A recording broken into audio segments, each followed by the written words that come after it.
Hey everyone, welcome to my channel. तो ये है ग्रेड 6 की हिंदी मधुप पाठमाला और जिसमें आज हम करेंगे चैप्टर नंबर 5, वह देश कौन सा है, बाय राम नरेश त्रिपाठी जी। तो इस चैप्टर को पढ़ने का हमारा क्या उद्देश्य है? देश के प्राकृतिक सौंदर्य और उत्कृष्ट वैभव से नई पीढ़ी को अवगत कराना, अपने नेचर से अवगत कराना, देश की संस्कृति, परंपराओं और मानव मूल्यों से अवगत कराना।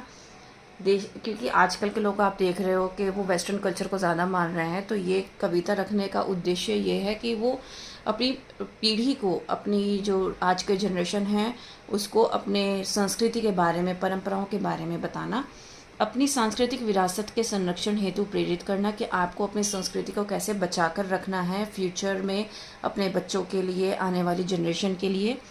देश प्रेम जागृत करना, देश के लिए प्रेम जागृत करना और गौरव को बनाए रखने के लिए उनको प्रोत्साहित करना।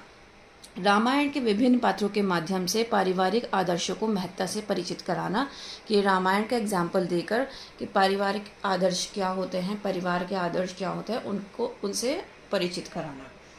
तो बेसिकली ये जो कविता है वह देश कौन सा है, ये राष्ट्र प्रेम पर आधारित कविता है जो कि रामनरेश त्रिपाठी द्वारा लिखी गई है। मन मोहिनी प्रकृति की जो गोद में बसा है। तो यहाँ पर सबसे पहले तो आपको पता होना चाहिए, यहाँ पर प्रकृति की बात हो रही है, पहाड़ों की बात हो रही है, तो आपको पता होना चाहिए कि जो देश है उसका जो मुकुट है वो हिमालय है और जो उसके पैर हैं वो समुद्र है।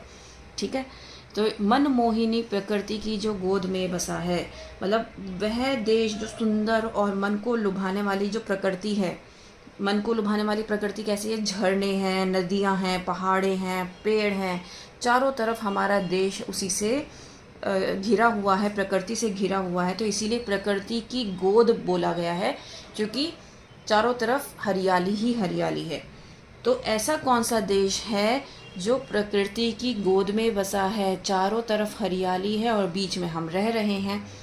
सुख स्वर्ग सा जहाँ है वह देश कौन सा है, मतलब जहाँ का वातावरण इतना सुखद है, इतना सुखद है कि वहाँ पे जाके आपको सुकून मिलता है।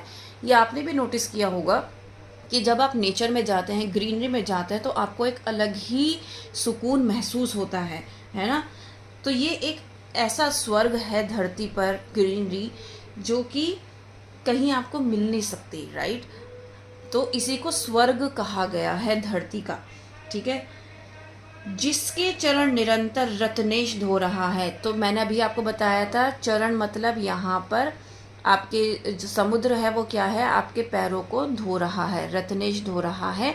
जिसके मुकुट हिमालय, वह देश कौन सा है? तो मुकुट क्या है? हिमालय का मुकुट क्या है? हिमालय क्या है? उसका मुकुट है। समझ में आया?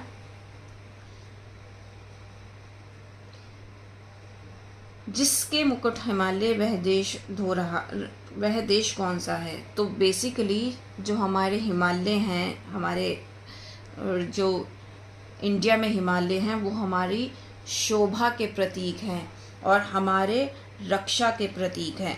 रक्षा कैसे? आपको पता है कि बॉर्डर्स पर कितनी पुलिस तैनात रहती है, जवान तैनात रहते हैं और वो अपनी जान देकर हमारी जान बचाते हैं, वो अपनी जान को जोखिम में डालते हैं ताकि हम सुकून से रह सकें, है ना।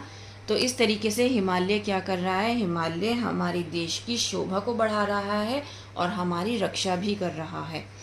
नदियाँ जहाँ सुधा की धारा बहा रही हैं, मतलब क्या है इसका? कि जिस देश की नदियाँ अमृत जैसी पवित्र और जीवनदायिनी हो, मतलब जो जीवन देने वाली हो, ऐसी जलधाराएं जो बहा रही हो, वो देश कौन सा है? वो देश हमारा है। सींचा हुआ सलोना, वह देश कौन सा है? मतलब जो धरती को किस चीज़ से सींचती है? शुद्ध जल से, सुंदर जल से। तो सींचा हुआ सलोना मतलब पानी से भरा हुआ जो जो देश है, जो शुद्ध जल है, जो सींच रहा है इन सारे पेड़ पौधों को, वह देश कौन सा है? वह देश है भारत। जिसके बड़े रसीले फलकंद नाज मेवे, मतलब जिस देश में स्वादिष्ट फल और मेवे जो ज़मीन के नीचे उगते भी हैं और ज़मीन के ऊपर भी उगते हैं, वो कहाँ पर मिलते हैं, बहुतायत मात्रा में कहाँ पर हैं, वो भारत में हैं। सब अंगने सजे हैं वह देश कौन सा है, मतलब जिस के हर आंगन में हरियाली है वह देश कौन सा है, वह देश भारत है। इसीलिए इंडिया को डाइवर्स कंट्री कहा जाता है, क्योंकि यहाँ पर अलग अलग प्रांत के लोग अलग अलग भाषाओं के साथ, अलग अलग रिलीजन्स के साथ एक साथ रहते हैं, मिलजुल कर रहते हैं, भाईचारे के साथ रहते हैं। और हर जगह का अलग चीज़ फेमस है, हर स्टेट की एक अलग चीज़ फेमस है, और हर जगह पर अलग खेती की जाती है। जिसके सुगंध वाले सुंदर प्रसून प्यारे, तो इसका मतलब क्या हुआ, जिस देश में सुंदर और सुगंधित फूल खिलते हैं, सुंदर प्रसून प्यारे, सुगंधित फूल खिलते हैं, मतलब जिस देश में मन मोह लेने वाले सुंदर और खुशबूदार फूल उगते हैं, दिन रात हंस रहे हैं, वह देश कौन सा है। जहाँ पर दिन रात खुशहाली है, आनंद है, वो देश कौन सा है, अर्थात वह देश जहाँ हमेशा आनंद का वातावरण मिलता है, जहाँ हमेशा खुशियाँ बिखेरी जाती हैं, जहाँ हमेशा हरियाली रहती है, जहाँ पर आपको वाइल्ड लाइफ में बहुत सारी वैरायटी मिलती है, वह देश कौन सा है, वह देश हमारा भारत है।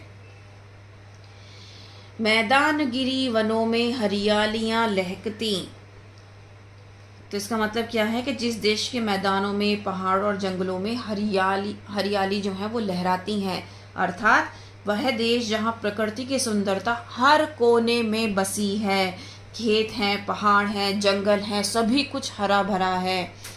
आनंद में जहाँ है वह देश कौन सा है, मतलब जहाँ रहने का स्थान आनंददायक है और सुखद है, अर्थात वह देश जहाँ के लोग शांति और प्रसन्नता से रहते हैं, वह देश कौन सा है, वह देश है भारत। जिसके अनंत धन से धरती भरी पड़ी है, मतलब जिसकी धरती पर बहुत सारे खजाने और संसाधन हैं, अर्थात वह देश जहाँ प्राकृतिक संपदा और खनिज बहुतायत मात्रा में पाया जाता है। संसार का शिरोमणि वह देश कौन सा है, मतलब ऐसा देश जहाँ पर सब कुछ श्रेष्ठ मिलता हो संसार में, वो देश कौन सा है, जहाँ पे आपकी नैतिकता, आपके मूल्य, आपके परंपराएं सब कुछ मौजूद है, ठीक है ना। तो वो देश कौन सा है, वो देश है भारत। आपने देखा होगा आज भी हम अपने कल्चर को बहुत ज़्यादा महत्व देते हैं, अपने पाठ पूजा को बहुत ज़्यादा महत्व देते हैं, है ना। हम जितने भी हवन हैं, जितने भी हमारी ऐसी जगह हैं, जैसे कि अभी कांवड़ यात्रा में हम गए थे, हमने शिव जी को पानी चढ़ाया था, तो ये सब क्या है, ये हमारे मूल्य हैं जो हमें अपने बड़ों से मिले हैं और इसी को हम आगे चला रहे हैं, राइट। पृथ्वी निवासियों को जिसने प्रथम जगाया, शिक्षित किया सुधारा, वह देश कौन सा है, मतलब पृथ्वी निवासी मतलब हम लोग, जिसने पूरी दुनिया को सबसे पहले ज्ञान का प्रकाश दिया, अर्थात भारत वह देश है जिसने पहले दुनिया को सभ्यता, शिक्षा और जागरूकता दी। शिक्षित किया सुधारा मतलब जिसने शिक्षा देकर समाज को सुधारने का कार्य किया, अर्थात भारत वह देश है जिसने अपने ज्ञान से लोगों को बेहतर बनाया। छोड़ा स्वराज्य तृणवत आदेश से पिता की, वह राम था जहां पर, वह देश कौन सा है, मतलब क्या है कि जिस देश में राम जैसे पुत्र हुए, जिन्होंने पिता के कहने पर सब कुछ त्याग दिया, अर्थात इस लाइन का अर्थ क्या है, जहां आज्ञाकारी और कर्तव्यनिष्ठ पुत्र हुए, जैसे श्री राम जो बिना किसी संकोच के वन में चले गए अपने पिता के कहने पर। वह राम था जहां पर, वह देश कौन सा है, जहां श्री राम का जन्म हुआ, वह देश कौन सा है, अर्थात यह भारत है जहां श्री राम जैसे महान आदर्शों ने जन्म लिया और आज हम उसी धरती पर रह रहे हैं। निस्वार्थ शुद्ध प्रेमी भाई भले जहां थे, जहां लक्ष्मण भरत जैसे निस्वार्थ प्रेम करने वाले भाई हुए थे, अर्थात वह देश जहां भाईचारे, प्रेम और त्याग की भावना सर्वोपरि रही है, वह देश कौन सा है? भारत है। लक्ष्मण भरत सरीखे, वह देश कौन सा है? मतलब लक्ष्मण और भरत जैसे महान भाइयों वाला देश कौन सा है? यह भारत ही है, जहां ऐसे भाई पैदा हुए जिन्होंने राम के लिए सब कुछ त्याग दिया। निष्पक्ष न्यायकारी जन जो पढ़े लिखे हैं। जिस देश के लोग शिक्षित हैं और न्याय प्रिय हैं, वह देश जहां लोग पढ़े लिखे, समझदार और निष्पक्ष निर्णय लेने वाले हैं, वे सब बता सकेंगे वह देश कौन सा है। ऐसे लोग ही बता सकते हैं कि ऐसा देश कौन सा है। शिक्षित और न्यायपूर्ण व्यक्ति ही भारत की महानता को पहचान सकते हैं। 40 कोटि भाई सेवक सपूत जिस देश के करोड़ों नागरिक देशभक्त और सेवा भाव से ओतप्रोत हों, मतलब वह देश जहां करोड़ों लोग देश की सेवा करने को तैयार रहते हैं, सच्चे सपूत हैं देश के। भारत सिवाय दूजा वह देश कौन सा है? भारत के अलावा ऐसा दूसरा देश कौन सा है? कवि कहता है कि भारत जैसा कोई दूसरा देश हो ही नहीं सकता। तो इस कविता का सार क्या है? तो कवि ने भारत की सुंदरता, प्रकृति, संस्कृति, परंपराओं, नदियों, पहाड़ों, फूलों, फल और महान चरित्र जैसे कि राम, लक्ष्मण, भरत आदि की प्रशंसा करते हुए कहा है कि भारत जैसा कोई दूसरा देश नहीं है। यह कविता देशभक्ति से भरपूर है और भारत की महानता को गौरव के साथ दर्शाती है। उम्मीद करती हूँ कि आपको समझ में आया होगा। Please like, share and subscribe.